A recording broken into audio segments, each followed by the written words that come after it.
അതിന്റെ ഒരു സാധനം മനസ്സിലായോ നിങ്ങൾക്ക്? നിങ്ങൾ അത് ചെയ്താൽ മതി എന്നുള്ളൊരു ഇത്, ആ ഒരു ധാർഷ്ട്യത്തിൽ നിന്നുകൊണ്ട് സംസാരിക്കുന്ന പോലെയാണ് എനിക്ക് മനസ്സിലായത്. നിങ്ങളൊക്കെ അത് ചെയ്താൽ മതിയടാ എന്നുള്ള സാധനമാണ്.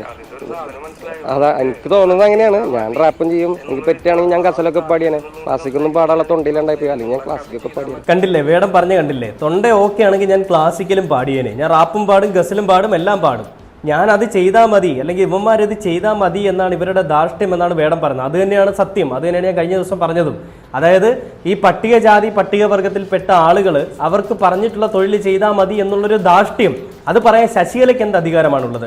എടുത്ത് ഇല വെക്കാറായില്ലേ കിളവി നിന്നെ, എന്നിട്ടും നിനക്ക് തീർന്നില്ലേ ജാതിവരി എന്ന് പറയുന്ന സാധനം? അപ്പോൾ ഹിന്ദു ഐക്യവേദിയിൽ ഇരുന്നിട്ട് ഹിന്ദുക്കൾക്ക് മാനക്കേട് നാണക്കേടും ഉണ്ടാക്കാൻ വേണ്ടിയിട്ട് ഒരു സാധനം. എന്തിനാണ് ഇങ്ങനൊരു ഹിന്ദു ഐക്യവേദി എന്ന് പറഞ്ഞിട്ടൊരു പ്രസ്ഥാനം? ആർക്ക് വേണ്ടിയാണ് നിങ്ങൾ നിലകൊള്ളുന്നത്? മനുഷ്യന് വേണ്ടിയല്ലേ? ഹിന്ദുക്കളെ ഒരുമാതിരി തമ്മിലടിപ്പിക്കുക, അല്ലെങ്കിൽ ഹിന്ദുക്കൾക്കിടയിലേക്ക് വർഗീയ വിഷം അല്ലെങ്കിൽ ജാതി എന്ന് പറഞ്ഞുകൊണ്ടൊരു വിരുദ്ധത ഉണ്ടാക്കാൻ